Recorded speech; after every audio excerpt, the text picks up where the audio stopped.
Cuban authorities celebrate the massive turnout to elect deputies to the National Assembly of People's Power and describe it as a new triumph of Cuban democracy. Tens of thousands of transport workers have brought Germany to a standstill in the country's most widespread strike action in over 3 decades.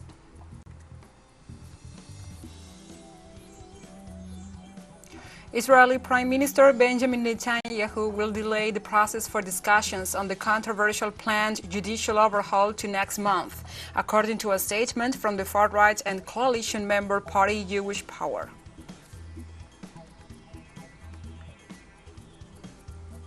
From the headquarters of TeleSUR English in Havana, Cuba, this is From the South. I'm your anchor, Gladys Quesada.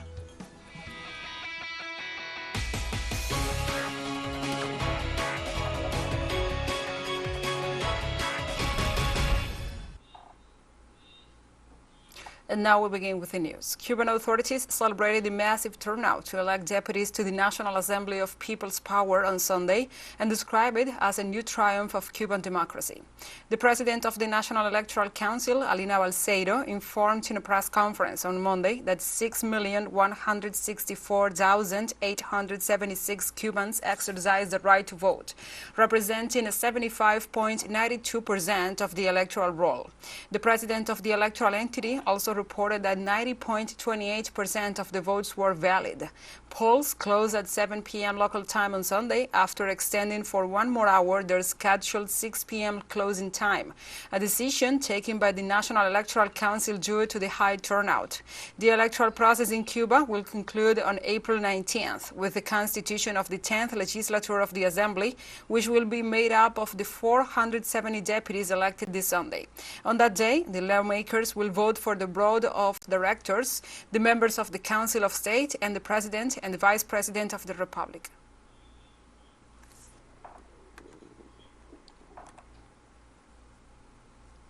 On Monday, the government of Venezuela congratulated Cuba on successful election day through a message from Venezuela's Foreign Minister Iván Gil on his Twitter social network account, where he shared a statement from the president of the South American country, Nicolás Maduro Moros, in which he congratulated the brotherly Cuban people and its president Díaz-Canel for the victorious election day held on Sunday. The Venezuelan Minister of Foreign Affairs also remarked that the Cuban elections ratified the firm and vigorous support to the revolutionary project in the construction of a better world.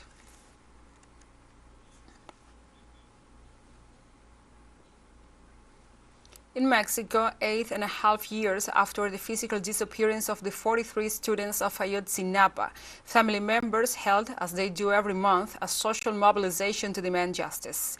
This Monday, parents who are in Mexico City are expected to hold a meeting with Alejandro Encinas, the Undersecretary of Human Rights of the Secretary of Government, in order to open the corresponding files on the case. The objective of the protesters is to know the fate of the young people and know what progress has been made in the investigative process. The Mexican army is the one that must inform them. These 43 students disappeared from the Ayotzinapa Rural Teachers College on September 26, 2014, after being forcibly abducted in Iguala, Guerrero, Mexico. They were allegedly taken into custody by local police officers from Iguala and Cocula in collusion with organized crime. The mass kidnapping has caused continued international protests and social unrest.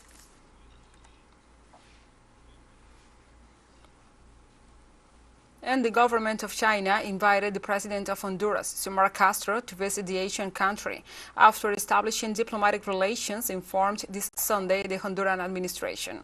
The invitation follows the severance of diplomatic ties between Honduras and Taiwan since 1941 and the establishment or re-establishment of formal ties with China. The joint statement on the establishment of relations between China and Honduras formalizes the ties between the two countries and was signed in Beijing by the foreign ministers of Honduras and China, Eduardo Reina and Qin Gan, respectively. The document underlines that the historic decision taken by the government of the Republic of Honduras broadens the horizon of development for the Honduran people. The Taiwanese Ministry of Foreign Affairs regret the breaking in relations. Following the decision, the number of states maintaining ties with Taiwan is reduced to 13.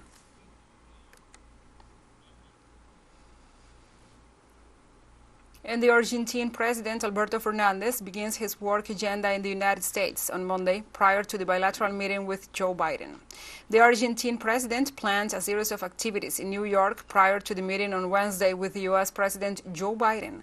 On the agenda to be discussed by the two heads of state are critical minerals, climate change, space and technology, as well as the economic cooperation and the shared values of inclusion, democracy and the protection of human rights.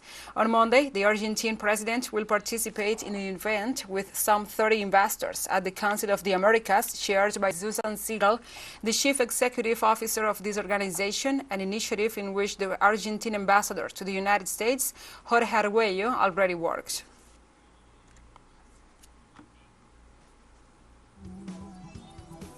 Let's take a short break. But first, remember you can follow us on our TikTok account at TeleSUR English, in which you will be able to see news in different formats, news updates and more.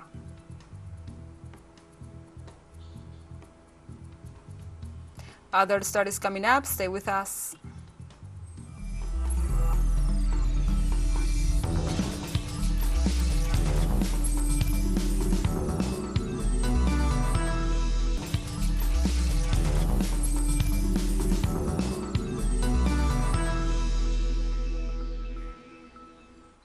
Welcome back to From the South. Tens of thousands of transport workers have brought Germany to a standstill on Monday in what is being described as the country's most widespread strike action in over 3 decades. Hundreds of flights were cancelled at major airports across the country, including the busiest hubs in Frankfurt and Munich.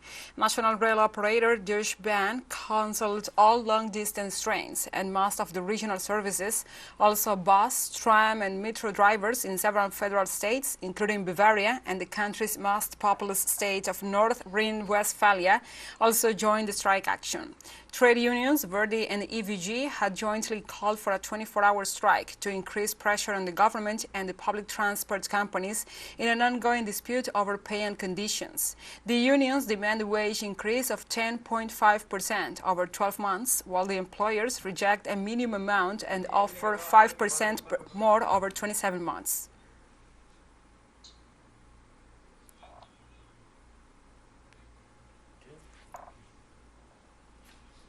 And the French government refused to hold dialogues with the unions on the pension reform adopted on Monday, despite broad national rejection of this law. The presidential spokesperson, Olivier Véran, made a rebuttal to recent declarations of President Emmanuel Macron, who ruled out negotiations on this without a parliamentary vote, which raised the discontent of the unions and the opposition. Véran specified that the executive is ready to talk with the unions about other essential issues, such as the management of the end of careers, professional retraining, and the revaluation of salaries. President Macron's declarations come during the wave of violence in the mobilizations and 2 days after the 10th National Day of protests.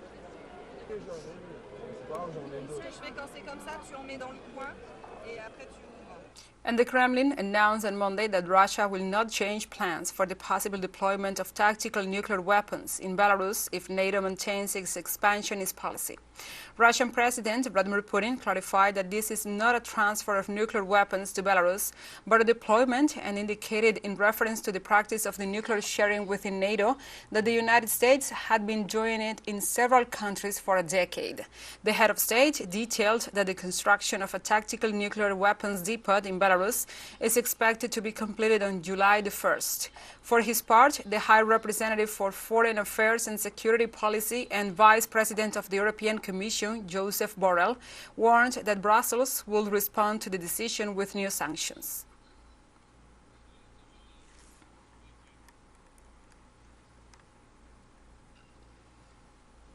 And the former Taiwanese President Majin Yu announces he will tour mainland China, the first visit by a Taiwanese former president in more than 70 years.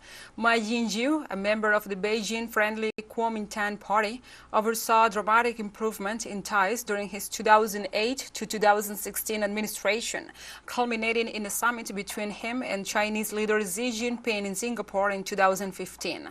However, relations are at their worst since successor Tsai Ing-wen took over the island's presidency.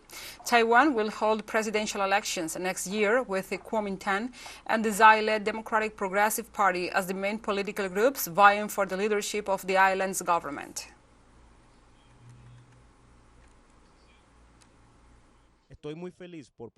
I'm very happy to visit here. Apart from praising my ancestor, I will also bring some Taiwanese university students to communicate with the students from the continent. I hope that the current atmosphere across the strait can improve through the enthusiasm and communication among the youth, and that we can be able to restore peace soon. India's main congressional opposition protested in parliament against the disqualification of their leader, Rahul Gandhi, from the chambers. The protesters wore black outfits, held placards reading "Save Democracy," and threw paper in the parliament hall on Monday after Gandhi's loss of his parliament seat on Friday. The 52-year-old leader received a 2-year jail sentence by a court in the western state of Gujarat for a defamatory comment he made during a rally for the 2019 election. Gandhi is out on bail and expected to challenge the verdict in a higher court this week. The Indian leader and other members of the opposition claim that the Prime Minister's long-standing ties with billionaire industrialist Gautam Adani helped the business group secure investments from state-run firms and management contracts for 6 airports.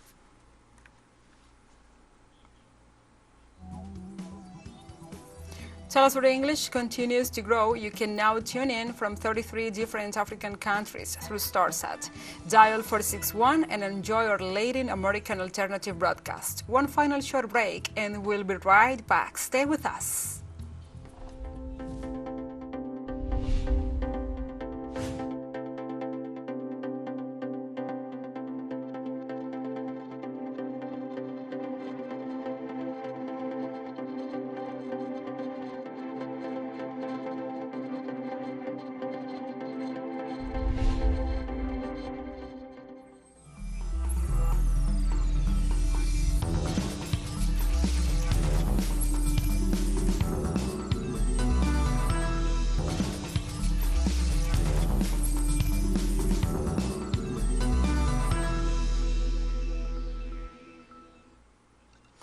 Welcome back to From the South. Israeli Prime Minister Benjamin Netanyahu will delay the process for discussions on the controversial planned judicial overhaul to next month, according to a statement from the far-right and coalition member party Jewish Power on Monday. The decision comes after mass overnight protests over the sacking of his defense chief and his plans to overhaul the judiciary. Also, Security Minister Itamar Ben-Gvir says he has agreed to delay the government's overhaul of the judiciary in exchange for a promise it will be brought after the upcoming parliamentary recess. Ben-Gvir heads the Jewish National Front, which is part of Netanyahu's hard-right coalition government. On Sunday night and Monday morning, tens of thousands of protesters, many waving blue and white Israeli flags, took to the streets late night across the country.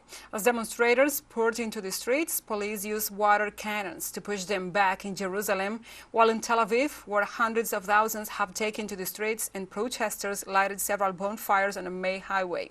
The turmoil comes at a key moment in the possible passage of the legislation, with a bill giving the executive more control over the appointment of judges, expected to be brought for ratification this week in the Knesset, where Netanyahu and his allies control 64 out of the 120 seats.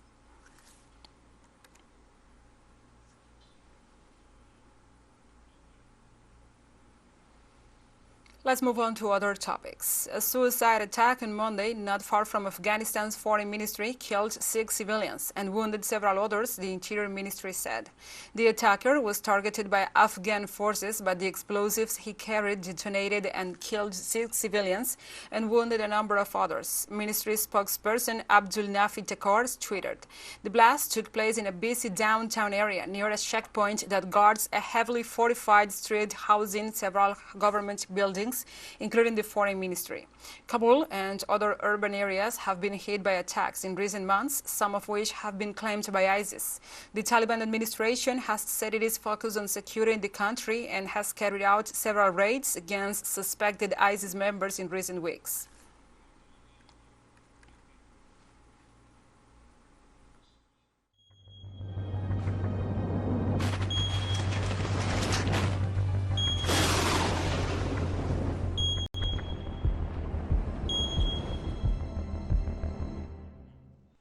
On Sunday, a major landslide in the Ecuadorian city of Alucí in the province of Chimborazo reportedly left 16 people dead. According to local authorities, the incident also left 10 injured, while 13 still missing and 6 were rescued. The landslide occurred near the sector of Pueblo Viejo and buried 5 neighborhoods: La Esperanza, Control Norte, Nueva Laucí, Picarpamba, and Bua, with some 500 residents affected and 163 homes impacted. According to local media, the landslide occurred because the nearby road was already sinking and cracking due to a geological fault that crosses the town, which had caused the closure of the road.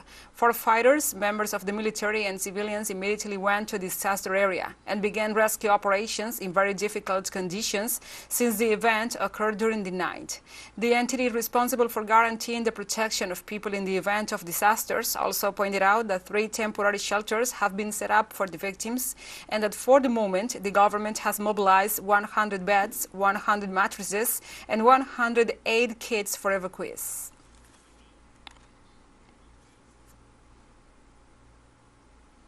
And the U.S. President Joe Biden on Sunday approved a major disaster declaration for several districts in Mississippi following storms, straight-line winds, downdrafts, and tornadoes that claimed the lives of more than 20 people. Biden ordered federal assistance to supplement recovery efforts in areas affected by severe storms, straight-line winds, and tornadoes on March 24th and 25th, 2023. The White House said as rescue teams survey the damage and local authorities report numerous destroyed homes, collapsed buildings, and crashed cars amidst piles of debris. Residents in the area or in the affected areas are shocked by the weather phenomenon while more storms are forecast, the National Weather Service warned, which could bring strong tornadoes, damaging winds, and hail as big as tennis balls.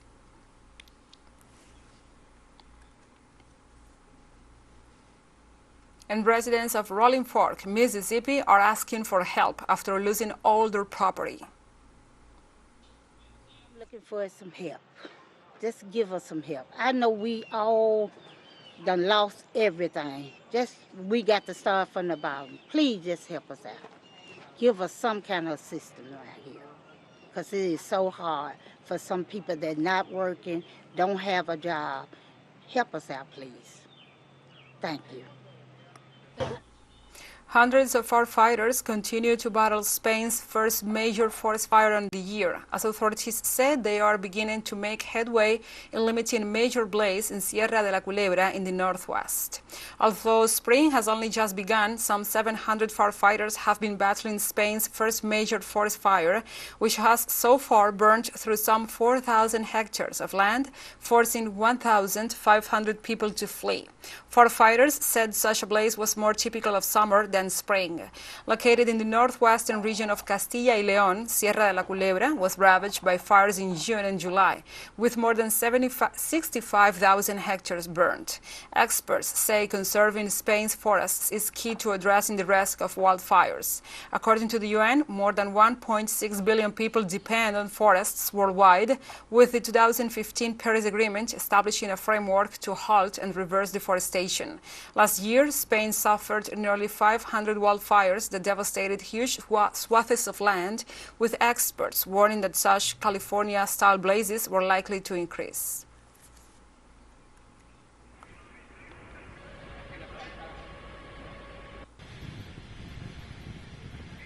In Iraq, extreme weather conditions continues with heavy rainfalls since early hours of Sunday. Due to expectations that rainfalls will continue, the Iraqi government announced the suspension of work on Monday in all governorates. Videos and pictures of torrential rains and floods that hit Iraqi cities, including the capital Baghdad, went viral on social media. Iraqi citizens criticized poor drainage systems and the worn-out infrastructure that, according to them, increased the risk of torrential rains and floods. Climate experts in Iraq stated that the continuous hours of rain will lead to the formation of devastating torrents, as they believe that it is part of the repercussions of climate change. According to the United Nations, Iraq is the 5th most affected country in the world.